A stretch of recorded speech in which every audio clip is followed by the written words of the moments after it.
뇌졸중이라고요? 네, 유감입니다. 증상이 발생하고 빨리 병원에 오셨어야 했는데. 아니, 저희 아버지 아침까지만 해도 멀쩡하셨어요. 어떻게 그런 분이 뇌졸중으로 쓰러져요? 혹시 환자분이 최근에 발음이 좀 이상하거나 말을 잘 못하시지 않으셨나요? 아니, 그런 적 없어. 한 일주일 전쯤에 좀 횡설수설하고 그러셨는데 금방 괜찮아지셨어요. 그래서 그냥 넘어갔는데.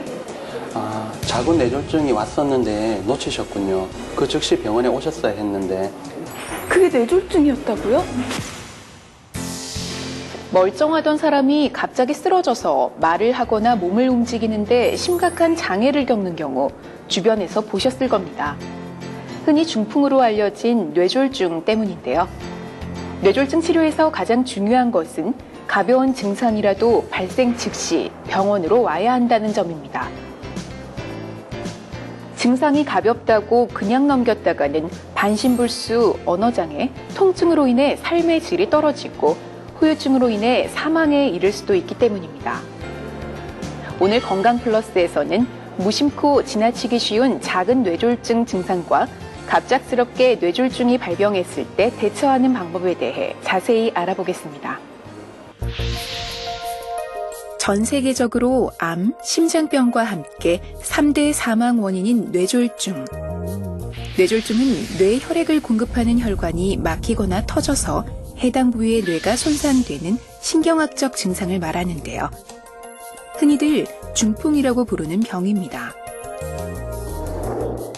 뇌졸중이 무서운 이유는 특별한 예고 증상도 없이 발병해 수일 내에 사망에 이르게 할 수도 있는 무서운 병이기 때문인데요. 하지만 도무지 손을 쓸 수 없어 보이는 이 뇌졸중도 발병 즉시 병원에 와서 치료를 받으면 뇌졸중으로 인한 장애를 크게 낮출 수 있습니다. 따라서 작은 뇌졸중 증상이라도 증상 발생 시 가볍게 넘기지 말고 병원에 꼭 와야 하는데요.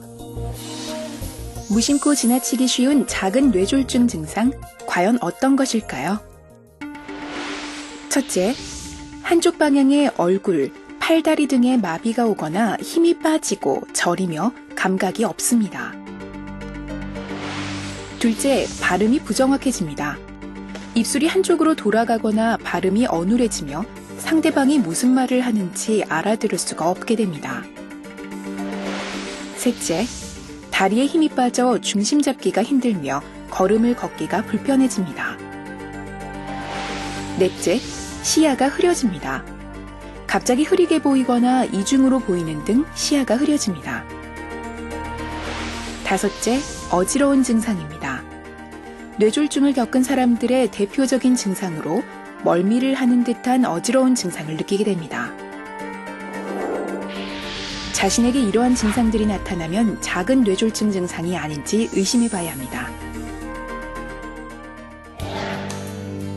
가벼운 뇌졸중이라 하더라도 뇌졸중입니다. 따라서 뇌졸중이 발생하면 가능한 빨리 응급실을 내원하는 게 좋습니다. 왜냐하면 뇌졸중이 발생하고 나서 첫 한 달 이내는 뇌졸중이 재발할 가능성이 높고 뇌졸중이 재발할 때는 심각한 후유장애를 유발할 수 있는 뇌졸중으로 발생할 가능성도 있습니다. 따라서 뇌졸중이 발생한 후 증상이 가볍거나 또는 증상이 모두 회복되었다 하더라도 가능한 빨리 응급실이나 주변 뇌졸중 전문 치료 시설을 방문하시는 게 좋습니다. 가벼운 뇌졸중 증상들이 나타났다면 자가 테스트를 통해 확인해 보는 것이 좋습니다. 뇌졸중의 가장 대표적인 증상은 팔다리 마비, 그리고 언어장애, 발음장애, 어지러움증, 시야장애입니다. 따라서 뇌졸중이 의심되는 경우에는 다음과 같은 테스트를 함으로써 이상 여부를 확인할 수 있습니다. 가장 먼저 하는 표정을 지어서 얼굴을 표정이 대칭적으로 되는지 알아보고, 그리고 혀를 내밀어서 혀가 똑바로 나오는지를 알아봅니다. 그 다음 말을 함으로 인해서 내 언어 기능이나 발음에 이상이 있는지 없는지를 알아봄으로써 뇌졸중의 중요 증상을 확인할 수 있습니다. 다음으로 팔다리 마비가 있는지 알아보기 위해서 이렇게 팔을 앞으로 쭉 뻗어보시면은 만일 마비가 있는 경우는 힘이 이상이 있는 쪽 한쪽이 처지게 됩니다. 뇌졸중이라고 생각될 때는 빠른 응급처치가 필요합니다. 뇌졸중은 발병했을 때 가능한 빠른 시간 내에 뇌졸중 전문 치료기관이 있는 응급실로 내원해야 합니다. 3시간 이내에 혈전 용해수를 시행하면 후유장애를 줄일 가능성이 높아집니다. 그래서 3시간이 뇌졸중 치료의 골든타임이라고 불립니다. 뇌졸중 의심될 때 가장 중요하고 가장 확실한 응급처치 방법은 119에 연락해서 가능한 빨리 응급실을 방문하는 것입니다. 가정에서 할 수 있는 응급처치는 없습니다.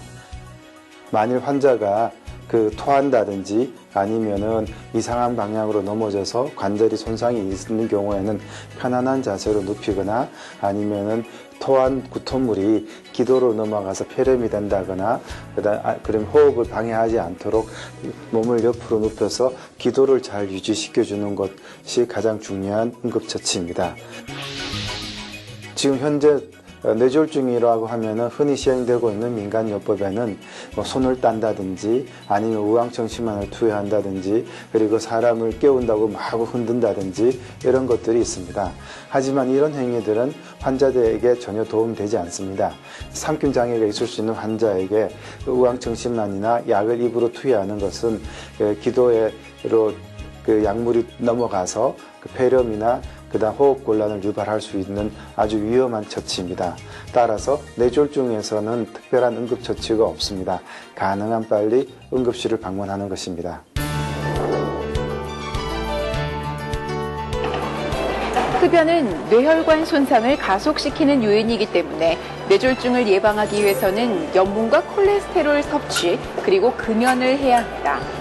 대신 식이섬유와 과일, 채소를 충분히 섭취하고 규칙적인 유산소 운동으로 비만을 예방하고 스트레스를 해소하는 것이 도움이 됩니다. 지금까지 건강플러스였습니다.